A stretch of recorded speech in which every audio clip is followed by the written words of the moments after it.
Como você já sabe, eu estive no CT Carlos Castilho nesta quinta-feira. Já gravei um vídeo. Se você não sabia nada disso, aqui no card tem um vídeo que eu publiquei na quarta, antes de eu ir, deixando claro por que eu tava indo, o que aconteceria lá.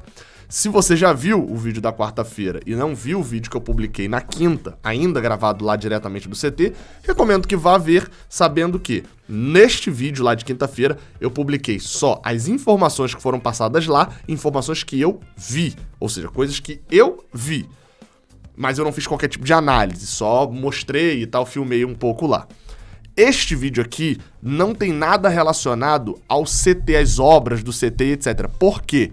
Porque, como eu falei, eu fiz o vídeo na quinta-feira, falando das informações que tinham sido me passadas lá, a respeito de tamanho, de erros e etc, de alguns problemas que tem, de qualidades, de ser um dos maiores CTs do mundo, provavelmente, um dos melhores do mundo, etc. Só que o dever do jornalista é pelo menos ouvir os dois lados.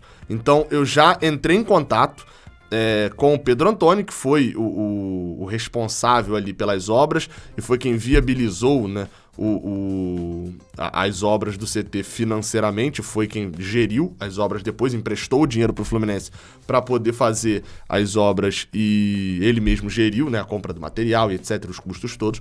Já peguei o número dele, inclusive, já entrei em contato, até para quem tiver aí o número do Pedro Antônio vai saber que é exatamente essa foto aqui mesmo, que é a foto do contato dele, não tá focando aqui. Mas enviei a mensagem, eu não vou tirar o print aqui que vai dar mais trabalho, mas enviei a mensagem já para ele, já desde da tarde e noite dessa quinta-feira. Olá, Pedro Antônio, boa noite, aqui é o Gabriel Amaral, jornalista do canal Raiz Tricolor, tudo bem? Estou entrando em contato, pois estive hoje no CT do Fluminense e gostaria de esclarecer algumas dúvidas contigo. Fico no aguardo do retorno, fique à vontade para me ligar. Então, já entrei em contato com o Pedro Antônio, tentei ligar pelo WhatsApp, tentei enviar mensagem, ainda não fui respondido. Sendo respondido, o vídeo sai hoje ainda, o vídeo sobre o CT e a minha análise de lá, não sendo respondido até a hora de eu gravar esse vídeo, vou publicar entendendo que ele não quer, enfim, não deseja, isso é normal também, às vezes ele não quer se manifestar. Tendo a resposta, obviamente a resposta do Pedro Antônio entra também no vídeo sobre o CT. Mas esse vídeo aqui é sobre outras informações, então eu peço que você deixe seu like aqui embaixo, se inscreva aqui. Também se não quiser, beleza, se inscrever é importante. Deixa seu like, fica seu bel prazer aí. E vamos lá. Alguns pontos importantes que foram falados lá e foram esclarecidos. Lembrando, nem tudo aqui que eu falar, como tinha toda uma equipe lá, a equipe do futebol, a equipe do marketing, tinha toda uma galera. Quem foi de canal, né, na outra tinha ido Netflix, Saudações Tricolores, Explosão Tricolor, Flu News. Eu lembrava desses 4, não sei se foi mais gente na outra. Sentimento Tricolor, o André também de Sentimento Tricolor. São 5, eu lembrava que eram 5. E nessa leva agora fomos eu, do Raiz Tricolor, Vilela, né, Alexandre Vilela, do canal Vilela Viajante Tricolor. Eu não vou saber o nome da pessoa que foi, mas é da página Brave Tricolor. A Carol Berger, do Flu por Elas. E também o Dedé Onerley, que é da Web Rádio Fluminense. Além desses, também tinham sido convidados o Alexandre, do Tricolada, e o Vitor Veríssimo, do canal Sem Habilidade. Os dois precisaram trabalhar, não foram. E o Thiago Ferreira, do canal A Hora do Flu, também não pôde ir, teve um problema ali, um compromisso, e acabou não podendo ir. Então esses foram os convidados dessa segunda leva. Então, qual que foi a questão? Eu fiquei lá, eu cheguei 10 e pouquinho, fiquei lá até quase 8 horas da noite. Eu, Vilela e o Dedé ficamos até o final lá. E deu pra debater muito, deu pra conhecer muito, enfim. Então, foram muitas questões abordadas. A maioria, assim, perguntas minhas até aí do Vilela ali sobre algumas questões, muitas coisas abertas e etc. Algumas eu com certeza esqueci de mencionar, vou esquecer, mas enfim, nas lives até, vai ter live hoje, nessa sexta também, espero eu, né, lá no canal 20 na Twitch, até pra poder, de repente, comentar algumas coisas com mais tranquilidade do que só num vídeo. Vamos lá. Coisas que eu observei, enfim, ou que até me foi passado, mas nesse caso eu observei bastante. Nino tá fora do Fla-Flu. O olho de Nino tá muito inchado ainda, a gente chegou, não tava tendo mais o treinamento, tava tendo só ali alguns jogadores chutando pro gol, então enfim, tendo aquele final de treinamento ali, e o olho de Nino tava correndo em volta do gramado, assim como o Fred também, muito inchado ainda, sem condições. Nino não vai pro Fla-Flu, isso é informação, Nino não jogará o Fla-Flu. Para ele jogar teria que ter uma recuperação histórica, isso provavelmente não acontece, né? Mesmo se tiver, não tenha confiança para isso, então Nino está fora do Fla-Flu. Outra curiosidade desse período que eu tava vendo ali o treinamento sobre cobranças de falta. Enquanto tinha uma galera aqui chutando pro gol e tal, os goleiros, enfim, finalizando, eu tava observando do outro lado, a gente tava conversando ali sobre outros assuntos, eu tava observando do outro lado 3 jogadores cobrando intensamente as faltas. Eu não anotei exatamente as cobranças, mas o que eu observei foi em torno de... eu vi Casares cobrando por volta de 20 a 25 faltas e acertando ali, ele acertava mais ou menos uma a cada 3, estava com o goleiro do Sub-23 lá agarrando. E ele fez o gol em uma a cada 3. Então vamos botar aí, se ele fez 21 faltas batidas, ele fez o gol em 7.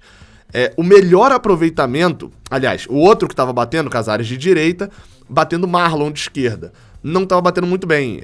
Esse eu não consegui contar direito, mas foram menos. Foram ali cerca de 10, 12 faltas e eu só vi 2 gols de Marlon. Não estava batendo muito bem. E o terceiro, e que teve o melhor aproveitamento, atende pelo nome de Luca. Luca bateu ali, eu cheguei a contar cerca de 15 ou 17 faltas e tinha feito 9 gols. Exatamente, praticamente a metade. É isso, né? Enfim, o Danilo Barcelos não estava nesse grupo de cobranças de falta, o que me dá a entender que Luca não é titular, Casares não vem sendo titular, Marlon é o único desse grupo que é titular. Deve ser o cobrador de faltas no caso dos jogos de sábado, até porque não faria muito sentido o Fluminense ter... Cobrança de falta, no caso ali, era direta, tá? Não é cruzamento na área, não. Mas o desempenho de Luca foi o que mais me impressionou. Um desempenho, ele acertava praticamente... Acertava um, errava outro, acertava bolas na trave, eu não considerei como gol, obviamente, né? Como acerto. Outra informação. Aí essa já é informação sobre o futebol... Mas qual que é o negócio? Informação sobre o futebol, mas que, enfim, isso foi conversado ali, foi falado pelo Mário e por outras pessoas também, sobre Marcão. O Mário até desmentiu uma informação de que ele tinha entregue o cargo a Marcão para 2020, de que ele tinha oferecido e Marcão tinha negado, mas basicamente o que foi passado é o seguinte: de 19 para 20, Marcão assume, e já assume sabendo, ao final do ano eu vou contratar outro técnico. Em 2020, Marcão assume já sabendo de que ele era treinador até o final da temporada e contrataria outro técnico. E segundo o Mário, dessa vez foi diferente. Foi falado com o Marcão que, a depender do desempenho dele à frente do Fluminense, isso obviamente envolve classificar para a Libertadores, estando na Libertadores ano que vem, o Fluminense deseja ter Marcão como seu treinador. Então todas essas notícias sobre Thiago Largue, não sei o quê, tudo isso foi negado pelo Mário Bittencourt, falando que hoje isso não faria sentido. Ele até relatou uma situação ali, inclusive, de conflito disso e tal, de que ele não negociaria com outro treinador enquanto tivesse um treinador aqui, no caso no Fluminense. Então assim, hoje, se Marcão botar o Fluminense na Libertadores em 2022, botou o Fluminense na Libertadores. Marcão só não fica se não quiser. O cargo é dele na avaliação do Fluminense. Outra coisa que também foi falada pelo Mário Bittencourt é de que qualquer treinador que vá assumir hoje o comando do Fluminense, né? Qualquer treinador precisa trabalhar com jogadores da casa. Ele falou que existe até uma regra ali, um número dele, que qualquer treinador precisa trabalhar com 40% do elenco ali, sendo jogadores formados em Xerém. Ele falou que hoje está por volta de 50%, considerando o elenco profissional do Fluminense. Então, assim, 40%, enfim, qualquer treinador, se não gosta de trabalhar com jovem. Então, este já está cortado. Sobre filosofia e tal, tem algumas outras questões e tal, enfim, que ele falou, mas não são tão objetivas pra gente trazer aqui como notícia. Outro ponto, sobre custo, né? Folha salarial do Fluminense. Segundo ele, a folha do Fluminense hoje o bruto fica em torno de 4 milhões e 700 mil.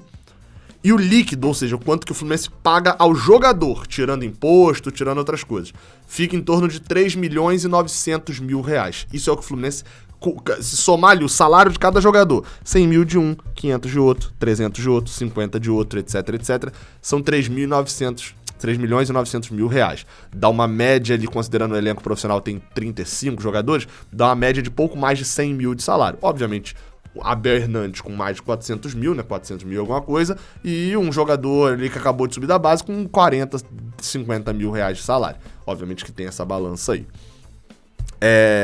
Ele atualizou a questão do número da dívida trabalhista são 207 milhões de reais, falou sobre o ato trabalhista, explicou algumas questões, mas isso eu acho que é um assunto mais extenso, porque eu perguntei ele, por exemplo, o Fluminense foi executado na dívida de Ed Carlos agora, sofreu uma penhora do valor de Ed Carlos, e esse valor estava, Ed Carlos estava no ato trabalhista, então como é que o Fluminense sofreu uma penhora de uma dívida que ele já tinha paga?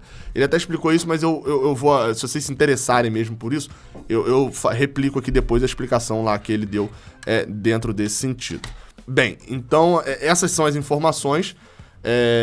Óbvio que provavelmente tem coisa que eu não consegui anotar e que eu vou lembrar depois, por isso até que eu tô propondo ter uma live. E, repetindo aqui no final, sobre a parte do CT. Repetindo, já enviei mensagem, estou no aguardo do contato do Pedro Antônio, ou de alguém da equipe dele, etc. Vou tentar novamente ligar ao longo dessa sexta-feira, pelo menos ali no final da parte da manhã, porque a minha intenção é publicar um vídeo sobre o CT, falando e tal, explicando detalhe por detalhe do que eu ouvi lá aqui no início da tarde. Espero ou poder ouvir também o outro lado, poder ouvir o Pedro Antônio. Acho importante, eu tenho dúvidas do porquê que o Fluminense construiu um CT daquele tamanho, qual que era a ideia dele para os outros andares, qual que era o sentido de ter se preocupado tanto com isso e o campo ter ficado menor. Eu quero ouvir, quero entender. O Fluminense construiu um CT que tem 6 andares com vários custos que a minha visão pareceram supérfluos, e o primeiro campo construído tem a dimensão menor do que o padrão da FIFA hoje. Gabriel, não, mas a FIFA tem um padrão ali. Não. Hoje o padrão é padrão. E o Fluminense tem o primeiro campo construído era um padrão menor do que o padrão treinado, jogado no mundo inteiro. Então eu quero entender isso. Espero que o Pedro Antônio atenda a nossa reportagem. Beleza? Até a próxima. Valeu!